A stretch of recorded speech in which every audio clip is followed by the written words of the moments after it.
Shabbat Shalom, todos vocês, sejam bem-vindos. Uma grande honra e bênção estar na presença de vocês. Que o Senhor continue derramando das bênçãos sem medida sobre a vida de vocês, sobre a casa de vocês, sobre todos os teus parentes, sobre todos os teus amigos. Que haja sempre uma comunidade próspera e fecunda na vida de vocês todos, para a honra e glória do nosso Senhor Jesus. Todos vocês sejam bem-vindos mais uma vez.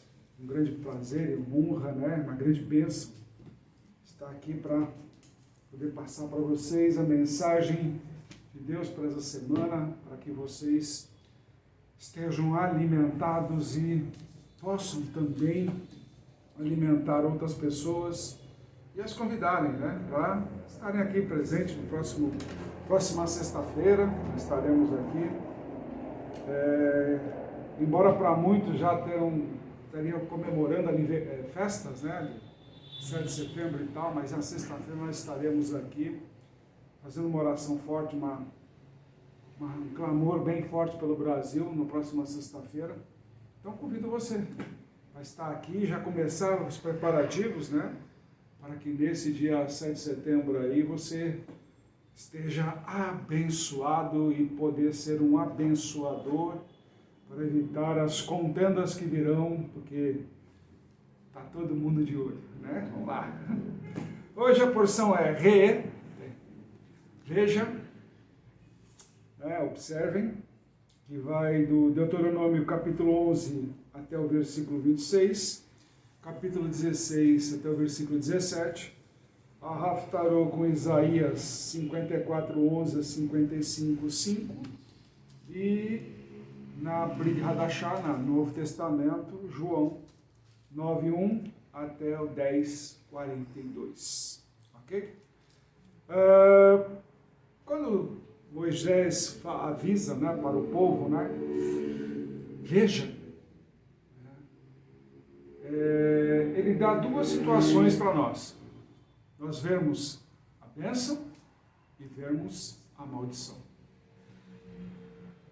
O princípio ele coloca lá, ele está colocando para a gente aqueles que seguem os mandamentos, ou não seguem os mandamentos, tanto faz como uma como a outra, ambas estão conectadas aos mandamentos. Então quando nós colocamos uma situação como essa, nós precisamos pensar na seguinte forma. Quando você olha, como Moisés fala, um caminho da bênção.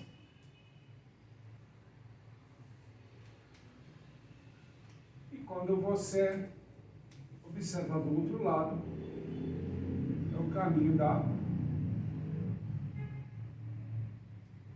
maldição.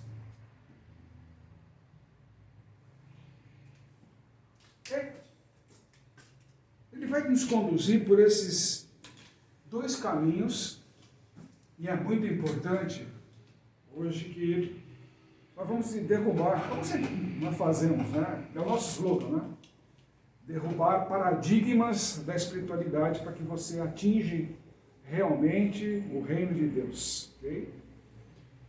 Se a gente começar a ver algumas pregações, e eu tive oportunidade essa semana de ver algumas, principalmente de congregações que falam de Jesus aí, que seriam judaicas e tudo mais, messiânicas e por aí vai. E eu tive observando, meditando inclusive e tal, e até mesmo igreja evangélica e tudo mais, e como isso toca numa ferida profunda. Nós temos marcas muito profundas desde o dia que nascemos. De acordo com a família, que é onde nós nascemos e tudo mais. E por coincidência, apesar que com Deus nada é coincidência, durante esses estudos e tudo mais, vem uma palavra muito forte. A princípio eu não tinha entendido, com Deus. mesmo ali no meio daqueles estudos, vem uma palavra e você está naquele, como é que se diz, o êxtase, né, desenvolver o texto, desenvolver o que nós vamos colocar aqui, o que Deus pretende para vocês pensarem, né? Como eu sempre falo, Deus não coloca no meu coração, Ele me coloca aqui, ó. Eu tenho que ter discernimento. Eu sempre falo, tem que ter discernimento, filho. Ele sempre coloca isso para mim. Então, ou seja, eu tenho que pensar. Não posso ir pelo lado emocional. E uma das coisas que nós aprendemos desde pequeno é a religiosidade emocional. E aí vem uma palavra que realmente, na hora, me causou espanto. O que essa palavra está fazendo nesse meio agora de textos bíblicos, a Bíblia aberta, papel anotado, algumas colocações de alguns ministros e tudo mais do passado, né? Alguns mestres, né, do passado e tal, tudo mais, estava vendo as conclusões lá e tal. Aí daqui a pouco vem uma palavra bem interessante, que se chama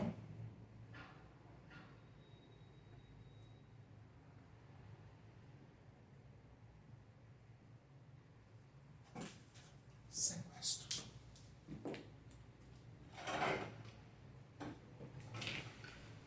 Muita gente também está nos assistindo aí, vai falar, aí, lá vem o apóstolo maluco. Lá vem outra palavra que nada a ver com a Bíblia. Eu te falo, filho, pelo contrário, tudo a ver com a Bíblia. E aí surgem as perguntas. Em primeiro lugar, por causa dessa palavra. E aí começam a vir os entendimentos. E aí Deus coloca uma pergunta. Você já foi sequestrado? Não, muita gente fala não.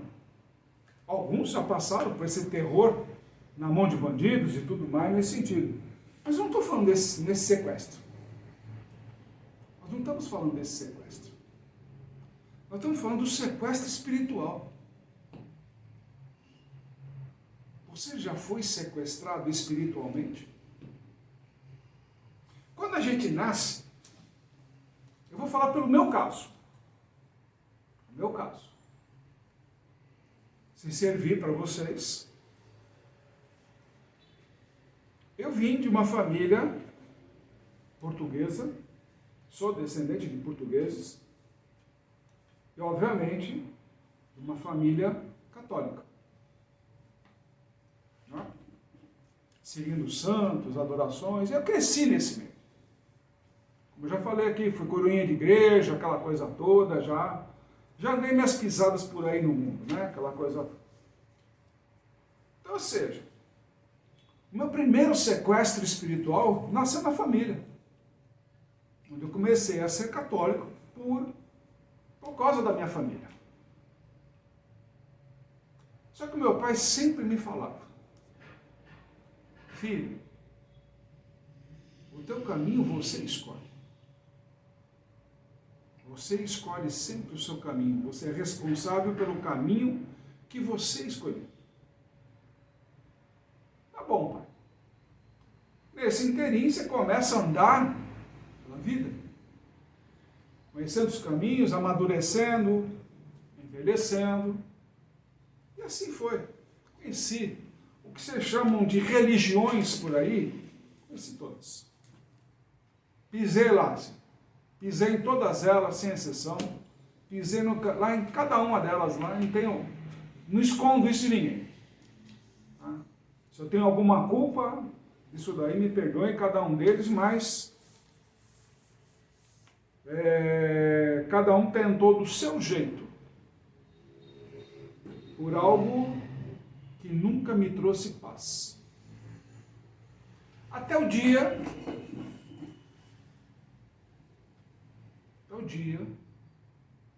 que o Senhor me levou para a igreja. Não foi ninguém, não. Não fico fazendo essas apologias que muita igreja coloca por aí, que foi fulano, beltrano que me levou para a igreja, não. Eu não tive isso. Não tive quem pegasse na minha mão, não, vem conhecer Jesus. Né? Não, foi por livre e espontânea vontade. Cansado de todas essas religiosidades e filosofias e tudo mais aí que estejam ligados a elas, que nunca me trouxeram paz. Nunca. Eu tinha uma expectativa de paz. Mas não era paz. Eu cultuo isso, eu escuto de todo mundo, tudo isso daqui. Como tenho ainda facilidade de relacionamento com todas as pessoas, amigos e tudo mais que eu deixei nesses lugares e tudo mais, ainda continuo tendo esses contatos e eles perguntam, mas como você está feliz? Você brilha. E quando você andava com a gente, não era dessa forma. Você sempre foi um cara legal, aquela coisa toda, mas você não brilhava. Hoje você brilha. Eu falei, porque eu encontrei Jesus. E quando eu começo a falar de Jesus para eles, eles se emocionam. Mas é tudo isso? É, e muito mais. E muito mais. Quando a gente começa a conhecer realmente Jesus, você começa a entender, quando ele fala que ele tira a venda dos nossos olhos. Isso é verdade. Não é nenhuma apologia, não é nenhuma pregação barata, não é nada disso. Ao contrário, estou constatando uma realidade que aconteceu comigo. Então, ou seja, eu estou dando um testemunho do que Deus está feito na minha vida. Mesma situação, por exemplo, aqui, capítulo 9 de João. Um cego de nascença, onde Jesus vem lá, pega a areia, pega a terra, cospe, faz o lodinho, passa lá, vai se lavar no tanque de Siloé, tanque do enviado, e ele começa a enxergar. Para muitos, que milagre! Que maravilha! Esse é Jesus, é isso e aquilo. Pois bem, onde estava a fé desse garoto? Certamente, onde estava a minha fé no passado. A gente ouve pessoas, a gente ouve ministros de todas as religiões, de todas as filosofias que você imaginar. Mas uma coisa é certa, eles não permitem nunca você viver a fé. E quando você anda com Cristo, diferentemente do que a gente olha por aí, eu aceitei Jesus. Não. É um engano. Estão te enganando. O aceitar Jesus é você realmente olhar para a sua fé e viver essa fé. É viver a fé. É mudar o seu comportamento de fato. Não é tipo, o que acontece muito hoje em dia, quando a gente olha, eu falei, esses programas de televisão, por favor, não assistam nenhum programa religioso na televisão, não vale a pena, é desperdício de tempo, tá? Porque eles praticam isso aqui, Só que é um sequestro diferente. Eles fazem dois tipos de sequestro. Primeiro, o emocional.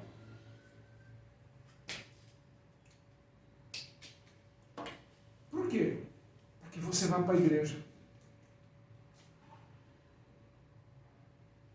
E aí lá, quando você está envolvido naquela atmosfera, eles fazem o teu sequestro espiritual. criando sistemas de doutrinas, de regras, de contraponto, de que aquela placa lá é melhor do que aquela filosofia é essa, porque assim você vai achar com Cristo e tudo mais. Como eu fizeram a pergunta há um tempo atrás aqui, mas por que você abandonou a religião católica? Porque ela prega coisas que não tem na Bíblia. Por exemplo, adoração aí da mulher, da Maria. O próprio Jesus mesmo fala. A sua mãe está lá fora. Não, minha mãe são os meus irmãos que seguem a palavra de Deus. É um tapa na cara da mãe dele. É isso. E quando chega na cruz, olha, isso aí toma conta desse aí. Vê se você não faz a mesma coisa que você fez comigo. Esse é teu filho, toma conta. Não faça a mesma coisa que você fez comigo. Não é chegado o meu tempo. Obedeçam tudo aquilo que ele tem que fazer. O que é isso? E tem gente, santíssima. Cara, se ele diz que o caminho para o Pai é através dele, e ele abriu um mar para a gente chegar nele, por que eu vou precisar de outros intercessores, imagens, como está escrito aqui? Se você fizer adoração de imagens de outros deuses,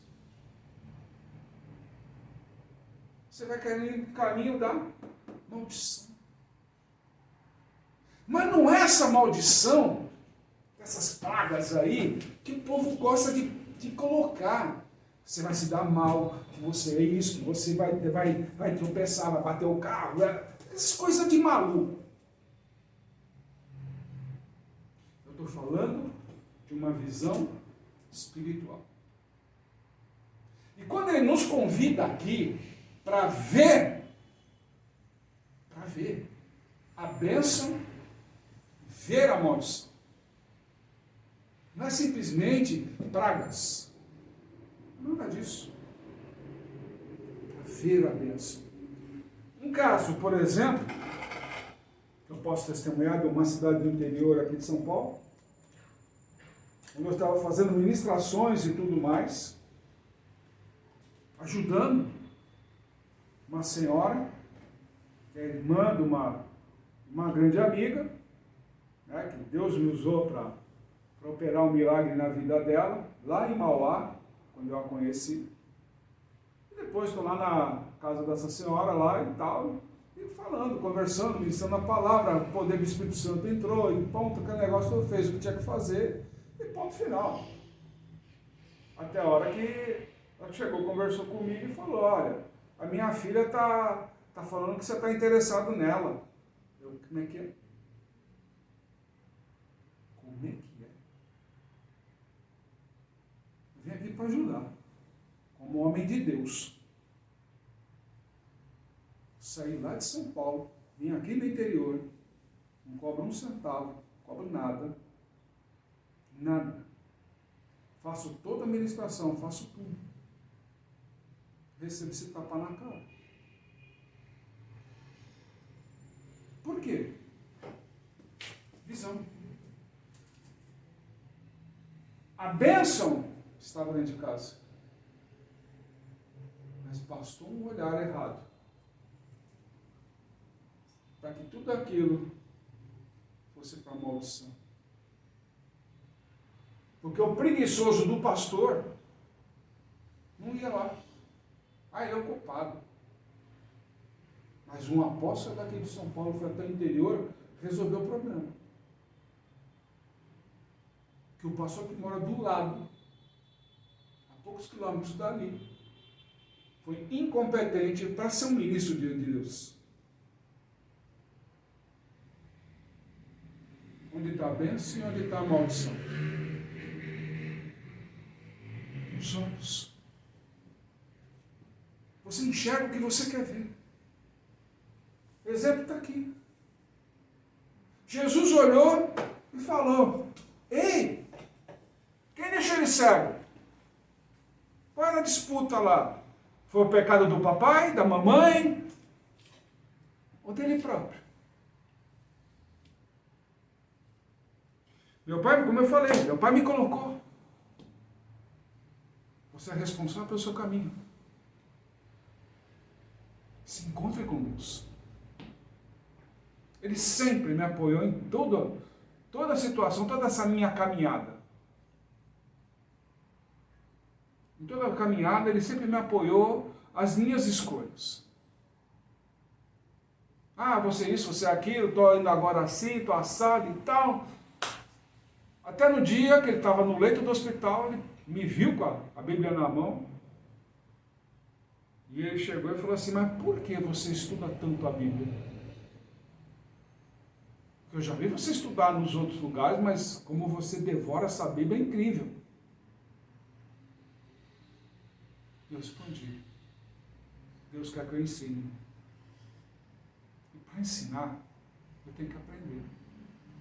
Não apenas o que está escrito, mas viver o que está escrito. Como que? Quando você chega nesse caminho do jovem aí, ele vai lá e todo mundo começa, e todo mundo sabia da história desse menino, desse jovem. Cego de nascença, vivia pedindo, porque era cego. Aí é levado para o sinédrio, lá para os sacerdotes, e aí começam a ser questionados. Eles começam a fazer questionamentos, do tipo, quem fez? Cara, eu sou cego. Eu estava cego, não vi quem botou as mãos, não sei identificar quem é. E os caras não, querem uma resposta. Vamos chamar seus pais, porque senão também vamos condenar ele, aquele negócio. Cara, ele é de maior já. Você não pode transferir para mim a responsabilidade que era dos pais. Então eu estou falando agora. Se fosse nesse caso, então os meus pais seriam o quê? Excomungados da Igreja Católica? Só porque o filho resolveu seguir a Cristo e não as ideologias da igreja? Isso.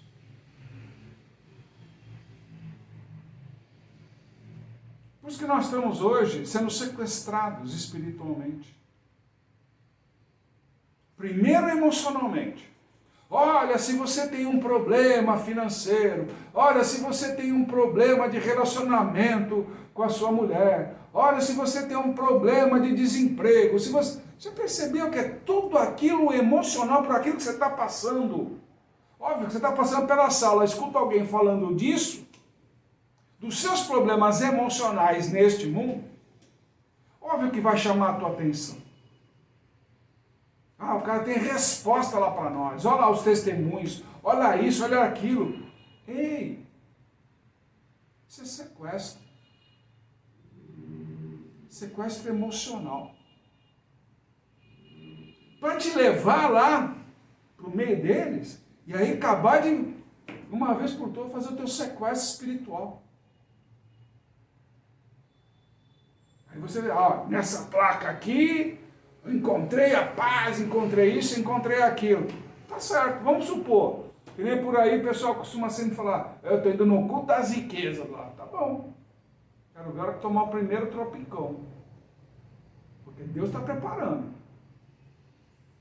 Porque se você olhar a Bíblia como um todo, se você quer ter vida na eternidade, seguindo a palavra de Jesus, rico não vai ter vez lá. Porque ele mesmo diz, já receberam o galardão aqui. Então você está correndo atrás da riqueza deste mundo. Se prepare para ter um sufoco na eternidade. Para passar pobreza na eternidade se não for condenado. Isso se chama ser obediente a Cristo. É olhar com os olhos espirituais. É começar a desenvolver formas de você ver a bênção. Em tudo.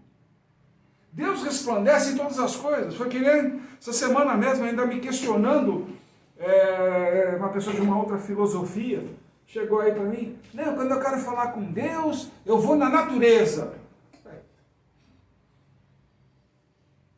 Mas não se esqueça, Deus também criou o homem, tá? Não se esqueça. Ele não criou só os animais, as plantas, a água, nada. Tipo assim, não é só isso. Em tudo existe a grandeza de Deus. Em tudo. Inclusive no homem. Inclusive no homem. Você que está me assistindo aí, vocês estão presentes aqui também, e vocês têm a grandeza de Deus. Vocês querem um tesouro maior do que vocês para Deus? Aquele que tinha a oportunidade de nos condenar, de fato. Se você imaginar naquele madeiro lá, ele passando por aquele perrengue, ele podia ter lançado lá uma profecia. Só isso. Acabou a conversa. É o contrário. O que ele falou? Pai, perdoa-os. Eles não sabem o que estão fazendo. Porque eles são tesouro. São teus tesouros que o Senhor me confiou. Então aquele que podia me condenar, ou nos condenar, nos amou. Nos amou. E hoje tem gente aí pegando a palavra para simplesmente ter seguidores. Esses grupinhos aí de jovens, né? Acho muito bonito, lindo, maravilhoso. Mas é aquele negócio. Só fica lá porque se entrene na vibe deles ali e ponto. Então aquela igreja permitiu a vibe deles ali, acabou. Ah, aqui que nos encontramos. Ah, mas se eu for para outra igreja, como é que vai ser? Ei! Cristo está em todas as igrejas que seguem o mandamento dele. Amar uns aos outros, como ele os amou. Isso é mandamento. Ao passo que tem gente por aí apontando dedos e condenando. Condenando quem fala a verdade. Como aqui? O próprio cego testemunhando e sendo um seguidor de Cristo. Mas ele era judeu. E aí? Cristo também é judeu. Jesus é judeu. Isso ninguém vai mudar. Hoje, nós seguimos um judeu. Ou você acha que Cristo tem outra nacionalidade? Ele é judeu. Não se conscientizou disso ainda? Nós seguimos um judeu. Ah, mas o seu povo é contra ele. Não. Pelo contrário. O povo respeita. Porque ele remete a você pensar com discernimento. E não é por uma fé emocional. Como é de olhar, o próprio exemplo da pessoa cega. No meio daqueles debates, eles fazendo todas aquelas perguntas, respondendo e falando, cara, já respondi isso para vocês. Até o ponto que ele colocou o dedo na ferida. O cego, ex-cego, colocou o dedo na ferida. Vocês estão reclamando porque vocês não conseguem fazer melhor do que ele. Poderia um endemoniado fazer essas maravilhas? Poderia um endemoniado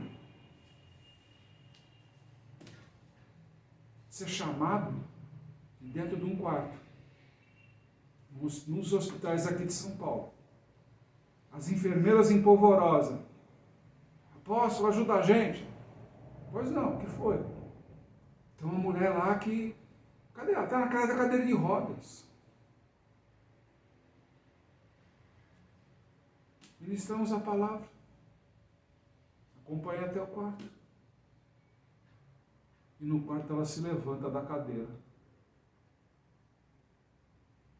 Eu não entendi o que foi que aconteceu. naquele momento que a família inteira ficou de joelhos.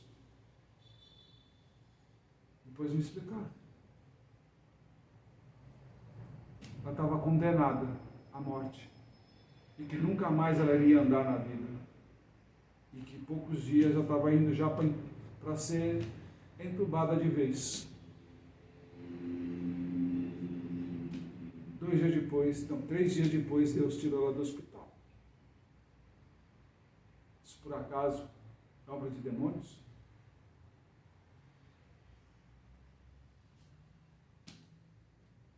Deus me usa para aquilo que Ele quer.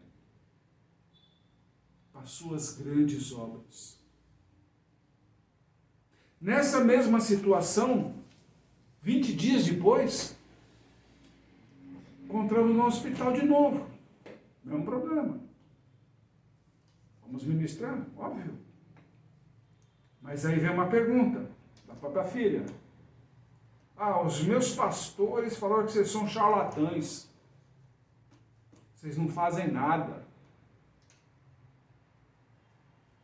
Então por que eles não estão aqui? Por que ela teve que voltar para cá?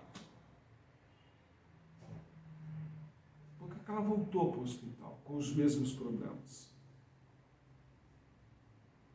Novamente Deus me usa e remove ela do hospital novamente. Bênção. Bênção.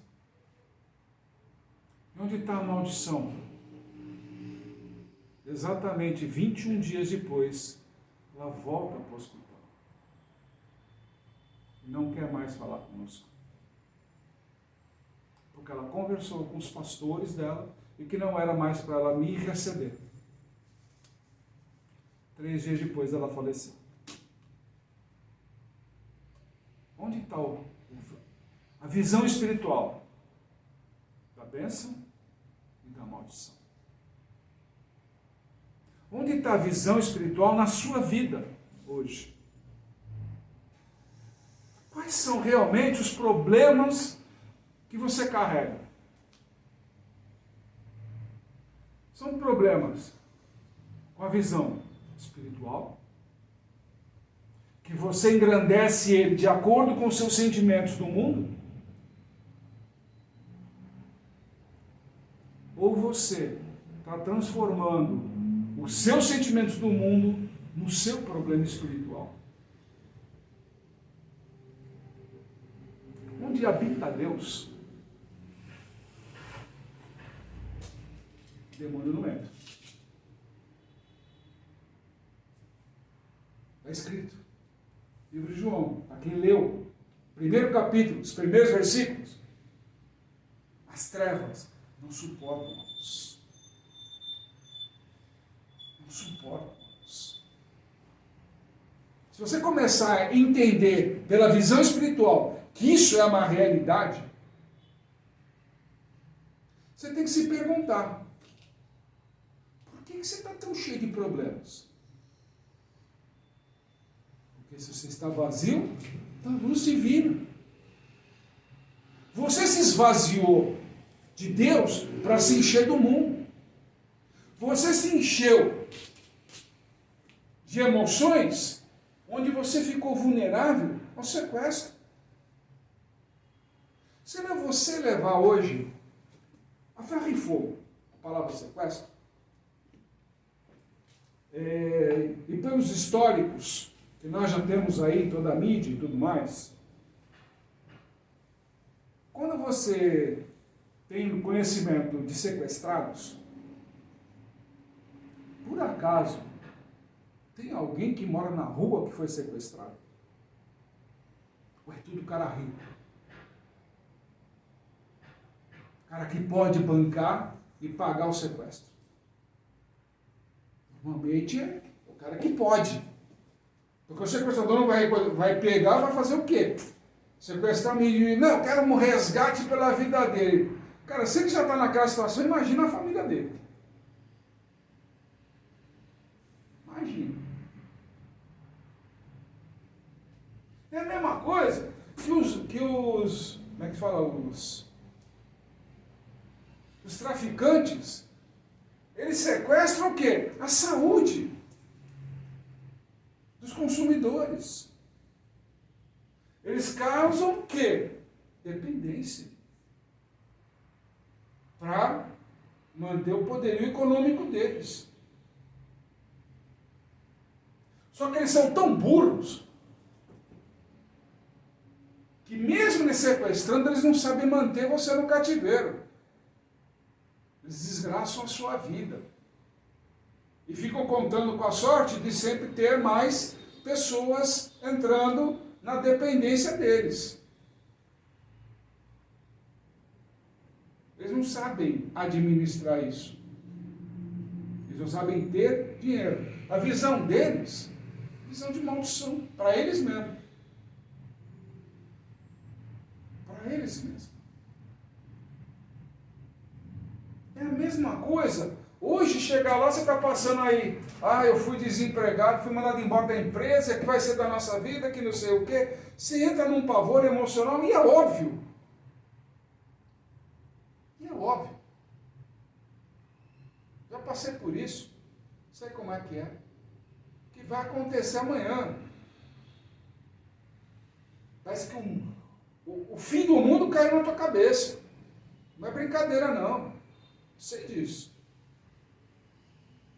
Mas, quando você permite que te sequestre a parte emocional, você fica à mercê dos sequestradores.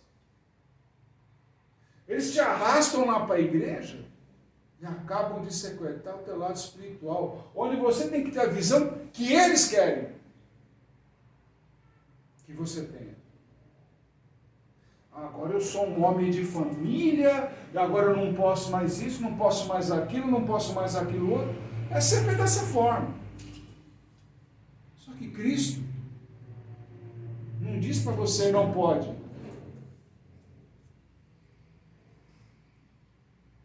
Nunca disse isso, que não pode. Pelo contrário, ele é um incentivador. Quantas vezes já te rejeitaram na igreja? Quantas vezes já chegaram lá porque aquele dia você estava indo para uma festa, sei lá, depois do culto, ou da missa, sei lá, se vocês quiserem fazer. E logo lá vem o cara fazer comentários do seu vestido, da sua roupa, do seu boné, sei lá, da calça rasgada que você está usando, ou do tênis velho que você está usando. Imagina entrar numa igreja, eu já presenciei isso. A pessoa não tinha condição. A pessoa estava suja, ele estava vindo do trabalho. O pastor desceu a lenha. Numa casa de Deus não pode entrar uma pessoa desse jeito. Já presenciei isso, pessoal. A pessoa ficou envergonhada dentro da casa de Deus, que dizia que era a casa de Deus. Uma coisa que nem aqui. Seguindo. Está lá explicando para os ministros. Cara, eu era cego. Não vi quem fez. Vocês estão dizendo que eu sou culpado de ter minha visão? Eu sei que eu sou culpado. Para muitos pastores aí. Muito bispo, muito apóstolo. Eu sou culpado de falar essas coisas. Eu sou culpado mesmo. Não nego. Mas o que eu mostro aqui é uma visão de reino. Eu não quero te levar pela visão de mundo. Eu quero que você olhe a bênção que você está recebendo hoje na tua casa. Que você tem a oportunidade de liberdade. Jesus deu essa liberdade para nós. Jesus nos deu. Querem tomar essa liberdade de todas as formas. Desde colocar ele no madeiro, até hoje, querem ditar a regra do que é ser cristão. Já percebeu isso? Eles querem ditar regras. Ser cristão é dessa forma. Só que cristão é liberdade. Liberdade para amar o semelhante como ele. Você é capaz de dar a vida para o teu semelhante, para o teu próximo, como ele mesmo deu? Você é capaz de sacrificar os seus compromissos aí? Sacrificar o teu sextou para estar na casa de Deus? Ou você é prisioneiro de um sequestro?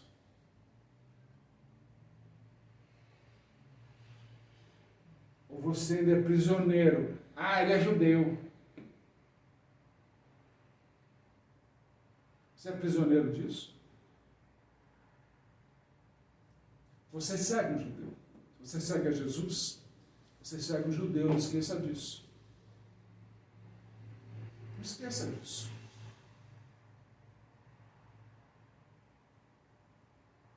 Eu não sou judeu de nascença, mas por seguir a Cristo, como discípulo dele, acabo me tornando. Porque ele é nascido em Judá. Esqueceram? Ou quando vocês celebram o Natal aí, na comemoração de vocês, vocês esqueceram de onde ele nasceu? Lá em Belém? Esqueceram a identidade dele? Do porquê que ele veio? E para que ele veio? Você está sequestrado? Essa é a pergunta de hoje. Medite na palavra de Deus. Reflita. Faça que nem o cego. Veja a bênção. Coisa que ministro não é capaz de ver. Em vez de todos eles reunidos lá no Sinédrio, que era o... Como é que é? Hoje, né?